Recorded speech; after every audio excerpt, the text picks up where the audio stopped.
ಗ್ರಾಮೀಣ ಪ್ರದೇಶಗಳಲ್ಲಿ ಬೆಳೆದ ವಿದ್ಯಾರ್ಥಿಗಳಿಗೆ ಸರಿಯಾದ ಮಾರ್ಗದರ್ಶನ ಮತ್ತು ಅವಕಾಶಗಳು ಸಿಕ್ಕರೆ ಅವರು ಯಾವುದೇ ಕ್ಷೇತ್ರದಲ್ಲಿ ಯಶಸ್ಸು ಸಾಧಿಸಬಲ್ಲರು ಎಂದು ಮಾಜಿ ಶಾಸಕ ಕೆ ಮಹದೇವ ಅಭಿಪ್ರಾಯಪಟ್ಟರು.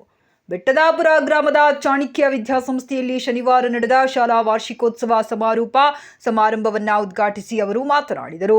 ಗ್ರಾಮೀಣ ಭಾಗದ ಕುಟುಂಬಗಳು ಆರ್ಥಿಕವಾಗಿ ಹಿಂದುಳಿದಿರುವುದರಿಂದ ತಮ್ಮ ಮಕ್ಕಳಿಗೆ ಉತ್ತಮ ಶಿಕ್ಷಣ ನೀಡುವುದು ಕಷ್ಟವಾಗುತ್ತದೆ. ಆದ್ದರಿಂದ ಮಕ್ಕಳ ಭವಿಷ್ಯದ ಬೆಳವಣಿಗೆಯಲ್ಲಿ ಶಾಲೆಗಳು ಮತ್ತು ಸಮಾಜ ಕೂಡ ಜವಾಬ್ದಾರಿ ವಹಿಸಬೇಕೆಂದು ಅವರು ಸಲಹೆ ನೀಡಿದರು. ಸಮಾರಂಭದ ಅಂಗವಾಗಿ ಮಕ್ಕಳ ಕ್ರೀಡಾಕೂಟ, ಮಕ್ಕಳ ಸಂತೆ, ಪೋಷಕರ ಕ್ರೀಡಾಕೂಟ, ಸಾಂಸ್ಕೃತಿಕ ಕಾರ್ಯಕ್ರಮಗಳು ನಡೆಯಿತು.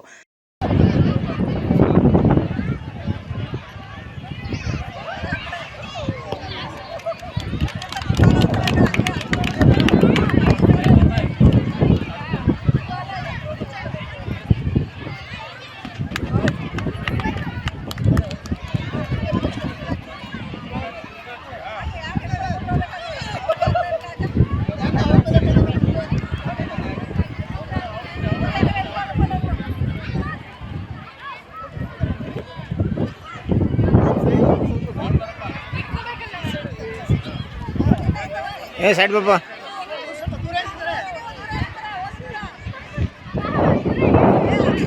ಪ್ರತಿಭಾವಂತ ವಿದ್ಯಾರ್ಥಿಗಳಿಗೆ ಪ್ರತಿಭಾ ಪುರಸ್ಕಾರ ಪ್ರದಾನ ಮಾಡಲಾಯಿತು.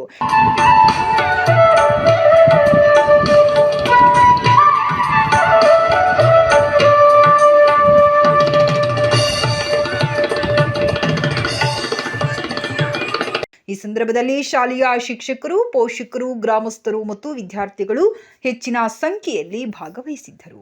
ಚಾಣಕ್ಯ ಎಜುಕೇಷನ್ ಟ್ರಸ್ಟ್ನ ಶಾಲಾ ವಾರ್ಷಿಕೋತ್ಸವ ಮತ್ತು ಪ್ರತಿಭಾ ಪುರಸ್ಕಾರ ಕಾರ್ಯಕ್ರಮವನ್ನು ಇಂದು ನಾವು ಹಮ್ಮಿಕೊಂಡಿದ್ದೀವಿ. ಈ ಕಾರ್ಯಕ್ರಮಕ್ಕೆ ಆಗಮಿಸಿರುವಂತಹ ಸರ್ವರನ್ನು ಪ್ರೀತಿಪೂರ್ವಕವಾಗಿ ಸ್ವಾಗತಿಸುವ